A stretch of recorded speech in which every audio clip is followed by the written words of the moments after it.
Good morning, student. Today we are going to discuss the equilibrium of dipole in uniform electric field. ਜਦੋਂ ਡਾਈਪੋਲ ਨੂੰ ਅਸੀਂ uniform electric field ਵਿੱਚ ਰੱਖਦੇ ਹਾਂ ਤੇ ਉਹਦੀ ਜਿਹੜੀ ਆ ਇਕੁਇਲਿਬਰੀਅਮ ਪੋਜੀਸ਼ਨ ਕਿਹੜੀ ਹੈ। ਸਭ ਤੋਂ ਪਹਿਲਾਂ ਸਾਨੂੰ ਪਤਾ ਹੈ ਕਿ ਜਦੋਂ ਵੀ ਅਸੀਂ ਡਾਈਪੋਲ ਨੂੰ ਇਲੈਕਟ੍ਰਿਕ ਫੀਲਡ ਦੇ ਅੰਦਰ ਰੱਖੀਏ ਤਾਂ ਨੈਟ ਫੋਰਸ ਜਿਹੜੀ ਡਾਈਪੋਲ ਉੱਪਰ ਲੱਗਦੀ ਹੈ ਇਟ ਇਜ਼ ਆਲਵੇਜ਼ ਜ਼ੀਰੋ। ਇੱਕ force in this side this is QE ਤੇ ਸੈਕੰਡ ਫੋਰਸ ਜਿਹੜੀ ਹੈ ਬਿਲਕੁਲ ਉਹਦੇ ਓਪੋਜਿਟ ਲੱਗਦੀ ਹੈ this is -QE and net force on the dipole is zero. It means you can write net force on the dipole is zero. Second, ਜਦੋਂ ਵੀ ਡਾਈਪੋਲ ਨੂੰ ਅਸੀਂ ਇਲੈਕਟ੍ਰਿਕ ਫੀਲਡ 'ਚ ਰੱਖਦੇ ਹਾਂ ਤੇ ਉਹਦੇ ਉੱਪਰ ਟਾਰਕ ਵੀ ਐਕਟ ਕਰਦੀ ਹੈ ਤੇ ਇਸ ਟਾਰਕ ਦਾ ਫਾਰਮੂਲਾ PE sin ਥੀਟਾ ਇਹ ਆਲਰੇਡੀ ਅਸੀਂ ਡਿਸਕਸ ਕਰ ਲਿਆ। ਹੁਣ ਅਸੀਂ ਇੱਕ ਐਸੀ ਪੋਜੀਸ਼ਨ ਦੇਖਣੀ ਹੈ ਕਿ ਡਾਈਪੋਲ ਨੂੰ ਇਲੈਕਟ੍ਰਿਕ ਫੀਲਡ ਦੇ ਵਿੱਚ ਕਿਸ ਤਰ੍ਹਾਂ ਰੱਖੀਏ ਕਿ ਜੇ ਨੈਟ ਫੋਰਸ ਤੇ ਜ਼ੀਰੋ ਆ ਰਹੀ ਹੈ, ਜੇ ਸਾਡੀ ਟਾਰਕ ਵੀ ਜ਼ੀਰੋ ਆਏ ਤਾਂ ਅਸੀਂ ਡਾਈਪੋਲ ਨੂੰ ਕਹਿੰਦੇ ਹਾਂ ਕਿ ਡਾਈਪੋਲ ਤੁਹਾਡਾ ਇਕੁਇਲਿਬਰੀਅਮ 'ਚ ਹੈਗਾ। ਇਹਦਾ ਮਤਲਬ ਡਾਈਪੋਲ ਇਕੁਇਲਿਬਰੀਅਮ 'ਚ ਤਾਂ ਹੋਏਗਾ ਜੇਕਰ ਨੈਟ ਫੋਰਸ ਵੀ ਜ਼ੀਰੋ ਹੋਵੇ ਤੇ ਨੈਟ ਜਿਹੜੀ ਹੈ ਟਾਰਕ ਵੀ ਜ਼ੀਰੋ ਹੋਣੀ ਚਾਹੀਦੀ ਹੈ। Now torque acting on the dipole you know is given by PE sin theta if theta is equal to 0 or 180 degree। ਇਹ ਆਲਰੇਡੀ ਅਸੀਂ ਪਿੱਛੇ ਡਿਸਕਸ ਕਰ ਚੁੱਕੇ ਹਾਂ। ਥੀਟਾ 0 ਡਿਗਰੀ ਹੋਵੇ ਜਾਂ 180 ਡਿਗਰੀ ਹੋਵੇ then torque is equal to PE sin 0 ਜਾਂ ਅਸੀਂ ਲਿਖ ਸਕਦੇ ਹਾਂ PE sin 180 ਤੇ ਸਾਈਨ 0 ਦੀ ਵੈਲਿਊ ਵੀ 0 ਹੁੰਦੀ ਹੈ ਤੇ ਸਾਈਨ 180 ਦੀ ਵੈਲਿਊ ਵੀ 0 ਹੋਣ ਕਰਕੇ ਸਾਡੀ ਜਿਹੜੀ ਹੈ ਟਾਰਕ ਆਉਂਦੀ ਹੈ 0। ਇਹਦਾ ਮਤਲਬ ਉਹ ਪੋਜੀਸ਼ਨ ਇੱਕ ਤੇ ਥੀਟਾ 0 ਡਿਗਰੀ ਵਾਲੀ ਇੱਕ 180 ਡਿਗਰੀ ਵਾਲੀ। ਥੀਟਾ 0 ਡਿਗਰੀ ਦਾ ਮਤਲਬ ਕਿ ਡਾਈਪੋਲ ਇਲੈਕਟ੍ਰਿਕ ਫੀਲਡ ਦੇ ਬਿਲਕੁਲ ਪੈਰਲਲ, ਜਿੱਧਰ ਨੂੰ ਸਾਡਾ ਇਲੈਕਟ੍ਰਿਕ ਫੀਲਡ ਉਧਰ ਹੀ ਸਾਡੀ ਡਾਈਪੋਲ movement that is theta 0 degree then torque will be equal to 0। ਇੱਕ ਹੈ ਸੈਕੰਡ ਪੋਜੀਸ਼ਨ ਬਣਾਈ, ਦੇਖੋ ਵਿੱਚ ਬੇਟਾ ਥੀਟਾ ਨੂੰ ਅਸੀਂ ਲਿਖ ਦਿੱਤਾ 180 degree anti parallel. Electric field is along this side and dipole moment is acting opposite to the electric field and theta is equal to 180 degree and net force ਤੇ 0 ਆਏਗੀ ਤੇ ਟਾਰਕ ਵੀ ਸਾਡੀ 0 ਆ ਰਹੀ ਹੈ। ਇੰਨਾ ਕਲੀਅਰ ਹੋ ਗਿਆ ਕਿ ਇਕੁਇਲਿਬਰੀਅਮ ਡਾਈਪੋਲ ਦਾ ਉਦੋਂ ਆਏਗਾ ਜਦੋਂ ਡਾਈਪੋਲ ਉੱਪਰ ਨੈਟ ਫੋਰਸ ਵੀ 0 ਲੱਗੇ ਤੇ ਡਾਈਪੋਲ ਦੇ ਉੱਪਰ ਟਾਰਕ ਵੀ 0 ਹੋਣੀ ਚਾਹੀਦੀ ਹੈ। ਤੇ ਉਹ ਪੋਜੀਸ਼ਨਸ ਕਿਹੜੀਆਂ ਨੇ? When the dipole is held parallel and anti parallel to the direction of electric field. Now this equilibrium position is further divided into two parts. One is stable equilibrium and second one is unstable equilibrium। ਹੈਗੇ ਦੋਨੋਂ ਇਕੁਇਲਿਬਰੀਅਮ ਹੈ। ਦੋਨਾਂ ਕੇਸਾਂ ਦੇ ਵਿੱਚ ਸਾਡੇ ਕੋਲ net torque ਜਿਹੜੀ ਹੈ ਨੈਟ ਫੋਰਸ 0 ਆ ਰਹੀ ਹੈ, ਪਰ ਫਿਰ ਵੀ ਅਸੀਂ ਇਹਨਾਂ ਦੋਨਾਂ ਵਿੱਚੋਂ ਇੱਕ ਨੂੰ ਅਸੀਂ ਸਟੇਬਲ ਇਕੁਇਲਿਬਰੀਅਮ ਦਾ ਨਾਮ ਦੇਵਾਂਗੇ ਤੇ ਦੂਸਰੇ ਨੂੰ ਅਨਸਟੇਬਲ ਇਕੁਇਲਿਬਰੀਅਮ ਦਾ ਨਾਮ ਦੇਵਾਂਗੇ। ਆਓ ਸਮਝਦੇ ਹਾਂ, ਇਹਨੂੰ ਇੱਕ ਛੋਟੀ ਜਿਹੀ ਐਕਟੀਵਿਟੀ ਦੇ ਥਰੂ ਸਮਝਦੇ ਹਾਂ। ਦੇਖੋ ਬੇਟਾ, ਇਹ ਸਾਡੇ ਕੋਲ ਇੱਕ ਪੈਨਸਿਲ ਹੈ ਜਿਹਨੂੰ ਅਸੀਂ ਡਾਈਪੋਲ ਮੰਨ ਲਿਆ। ਜਿਹੜਾ ਸ਼ਾਰਪ ਐਂਡ ਹੈ ਇਹ +Q ਵਾਲਾ ਹੈ ਤੇ ਜਿਹੜਾ ਸੈਕੰਡ ਐਂਡ ਹੈ ਬੇਟਾ ਦੂਸਰਾ ਇਹ -Q ਵਾਲਾ। ਇਸ ਡਾਈਪੋਲ ਨੂੰ ਅਸੀਂ ਇਲੈਕਟ੍ਰਿਕ ਫੀਲਡ ਵਿੱਚ ਰੱਖਿਆ। This is +Q, you are seeing here +Q and this one is the -Q end।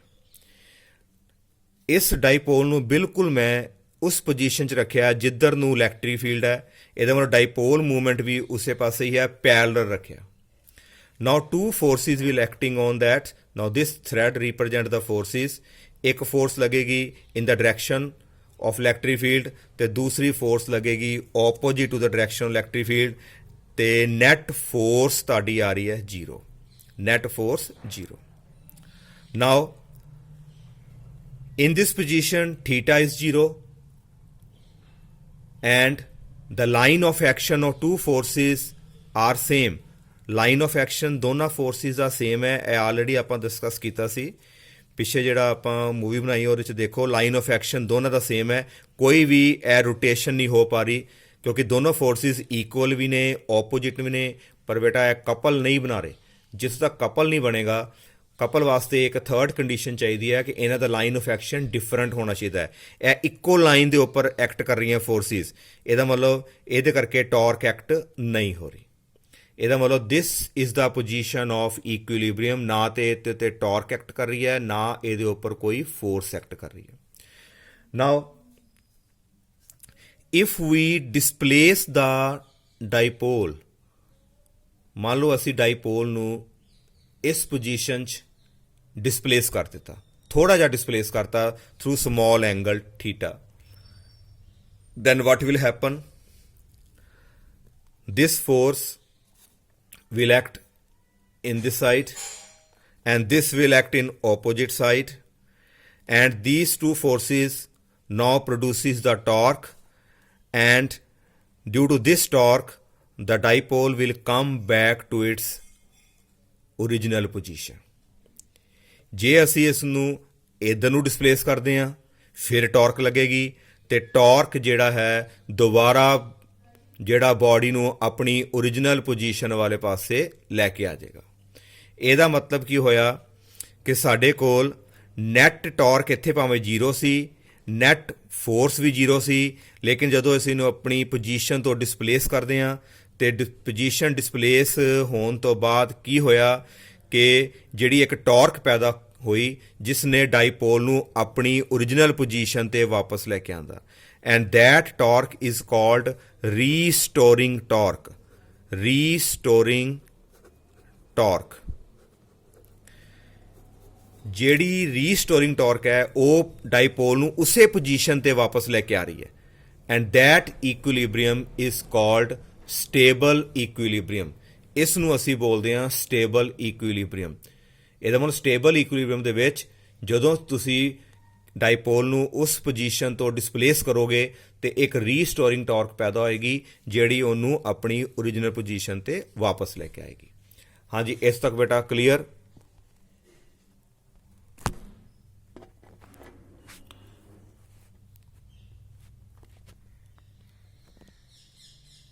ਆਓ ਹੁਣ ਸੈਕੰਡ ਕੇਸ ਅਸੀਂ ਜਿਹੜਾ ਡਿਸਕਸ ਕਰਦੇ ਹਾਂ। ਡਾਈਪੋਲ ਨੂੰ ਹੁਣ ਅਸੀਂ ਰੱਖਿਆ ਤੇ ਇਲੈਕਟ੍ਰਿਕ ਫੀਲਡ ਦੇ ਅੰਦਰ ਹੀ ਹੈ ਪਰ anti parallel. Now plus Q charge you are seeing in opposite to electric field like this. In that position this is the negative charge and this is the positive charge. Negative charge ਉੱਪਰ ਜਿਹੜੀ force ਲੱਗੇਗੀ electric field ਦੇ ਆਪੋजिट, ਉਹ force ਲੱਗੇਗੀ along this side. ਜਿਹੜਾ positive charge ਹੈ ਉਹਦੇ ਉੱਪਰ ਫੋਰਸ ਲੱਗੇਗੀ in the direction of electric field, and that force will act along this side, and these two forces being equal and opposite, hence net force is again 0, and also their line of action are same। ਜੇ line of action ਇਹਨਾਂ ਦਾ same ਹੈ ਇਹਦਾ ਮਤਲਬ ਕੀ ਹੋਇਆ ਕਿ ਇਹਨਾਂ ਦੇ ਵਿੱਚ ਵੀ ਜਿਹੜਾ ਹੈਗਾ ਨੈਟ ਜਿਹੜੀ ਟਾਰਕ ਹੈ ਉਹ 0 ਆਏਗੀ। ਇਹਨੂੰ ਅਸੀਂ ਦੁਬਾਰਾ ਦੇਖਦੇ ਹਾਂ। ਨੈਟ ਟਾਰਕ 0 ਕਿਉਂ ਆਈ? ਇੱਕ ਫੋਰਸ ਜਿਹੜੀ ਲੱਗ ਰਹੀ ਹੈ ਆਪੋजिट, ਦੂਸਰੀ ਇਨ the direction of electric field. ਇਹਨਾਂ ਦਾ ਲਾਈਨ ਆਫ ਐਕਸ਼ਨ ਸੇਮ ਹੋਣ ਕਰਕੇ ਇਹਨਾਂ ਦੇ ਉੱਤੇ ਜਿਹੜੀ ਨੈਟ ਟਾਰਕ ਆ ਰਹੀ ਹੈ ਬੇਟਾ ਉਹ 0 ਆ ਰਹੀ। ਪਰ ਜੇਕਰ ਅਸੀਂ ਇਸ ਡਾਈਪੋਲ ਨੂੰ ਇਸ ਪੋਜੀਸ਼ਨ ਤੋਂ ਥੋੜ੍ਹਾ ਜਿਹਾ ਵੀ ਆਪਾਂ ਡਿਸਪਲੇਸ ਕਰਦੇ ਹਾਂ ਤਾਂ ਕੀ ਹੋਏਗਾ? ਦੇਖੋ ਬੇਟਾ ਧਿਆਨ ਨਾਲ, ਜਿਹੜਾ ਆਹ ਚਾਰਜ ਸੀਗਾ ਸਾਡਾ ਪਲੱਸ ਕਿਊ, ਇਹਦੇ ਉੱਪਰ ਤੇ ਫੋਰਸ ਲੱਗੇਗੀ ਅਲੋਂਗ ਦਿਸ ਸਾਈਡ। ਦੂਸਰਾ ਚਾਰਜ ਹੈ ਮਾਈਨਸ ਕਿਊ, ਇਹਦੇ ਉੱਪਰ ਲੱਗੇਗੀ ਉਹਦੇ ਆਪੋਜਿਟ। ਤੇ ਜਦੋਂ ਅਸੀਂ ਇਸ ਨੂੰ ਇਕੁਇਲਿਬਰੀਅਮ ਪੋਜੀਸ਼ਨ ਤੋਂ ਥੋੜ੍ਹਾ ਜਿਹਾ ਹੀ ਅਸੀਂ ਸ਼ਿਫਟ ਕੀਤਾ, ਦੈਨ ਵਾਟ ਵਿਲ ਹੈਪਨ? ਬੇਟਾ ਟਾਰਕ ਐਕਟ ਹੋਈ। ਇਸ ਟਾਰਕ ਕਰਕੇ ਡਾਈਪੋਲ ਜਿਹੜਾ ਹੈ ਰੋਟੇਟ ਕਰ ਗਿਆ। ਤੇ ਬੇਟਾ ਜਦੋਂ ਡਾਈਪੋਲ ਰੋਟੇਟ ਕੀਤਾ ਤੇ ਬੇਟਾ ਆਪਣੀ ਓਰੀਜਨਲ ਪੋਜੀਸ਼ਨ ਤੇ ਦੁਬਾਰਾ ਨਹੀਂ ਆਏਗਾ। ਇਹਦਾ ਮਤਲਬ ਹੈ ਕਿ ਆਪਣੀ ਪੋਜੀਸ਼ਨ ਉਹਨੇ ਛੱਡਤੀ। ਥੋੜ੍ਹਾ ਜਿਹਾ ਡਿਸਪਲੇਸ ਕਰਨ ਦੀ ਜ਼ਰੂਰਤ ਸੀ। ਦੇਖੋ ਦੁਬਾਰਾ ਇਹਨੂੰ ਥੋੜ੍ਹਾ ਜਿਹਾ ਅਸੀਂ ਇਸ ਪੋਜੀਸ਼ਨ ਤੋਂ ਡਿਸਪਲੇਸ ਕੀਤਾ, ਐਂਟੀ ਪੈਰਲਲ ਪੋਜੀਸ਼ਨ 'ਚ ਸੀ। ਇਹ ਸੀਗਾ plus q, this is minus q ਵਾਲੀ ਫੋਰਸ ਇੱਧਰ ਥੋੜ੍ਹਾ ਜਿਹਾ ਡਿਸਪਲੇਸ ਕੀਤਾ ਤੇ ਨਾਲ ਹੀ ਆਪਣੀ ਇਹ ਪੋਜੀਸ਼ਨ ਛੱਡ ਕੇ ਬੇਟਾ ਦੂਸਰੀ ਸਾਈਡ 'ਤੇ ਚਲਾ ਗਿਆ। ਇਹਦਾ ਮਤਲਬ ਜਿਹੜੀ ਆਹ ਵਾਲੀ ਪੋਜੀਸ਼ਨ ਹੈ 180 ਡਿਗਰੀ ਵਾਲੀ, ਇਹਨੂੰ ਅਸੀਂ ਬੋਲਾਂਗੇ ਅਨਸਟੇਬਲ। ਇਹਦੇ ਵਿੱਚ ਕੋਈ ਵੀ ਰੀਸਟੋਰਿੰਗ ਟਾਰਕ ਪੈਦਾ ਨਹੀਂ ਹੋਈ। ਇਹਦੇ 'ਚ ਰੀਸਟੋਰਿੰਗ ਟਾਰਕ ਪੈਦਾ ਹੋਈ ਸੀ ਜਿੰਨੇ ਡਾਈਪੋਲ ਨੂੰ ਆਪਣੀ ਓਰੀਜਨਲ ਪੋਜੀਸ਼ਨ 'ਤੇ ਵਾਪਸ ਲਿਆਂਦਾ, like this.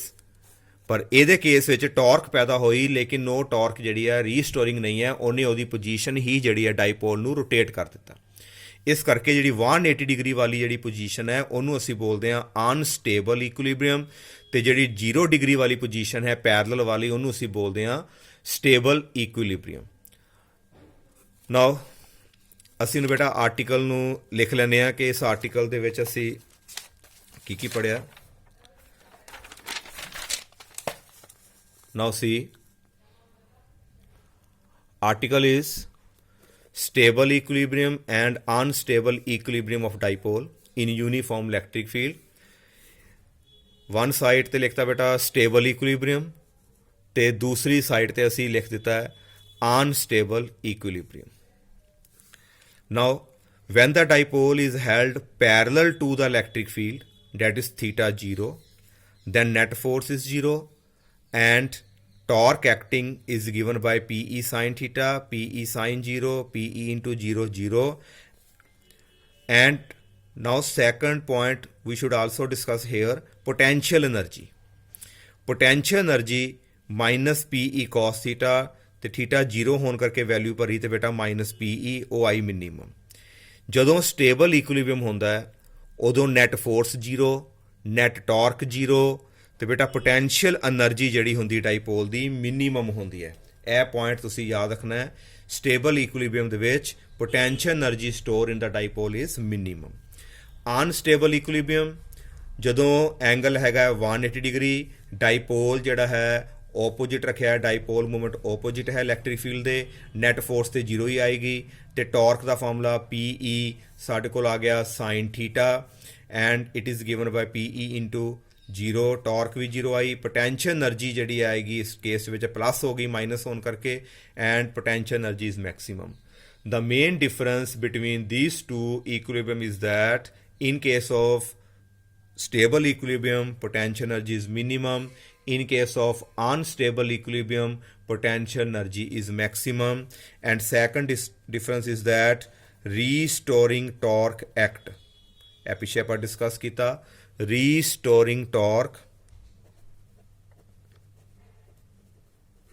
act on the dipole, the unstable ਦੇ ਵਿੱਚ torque will act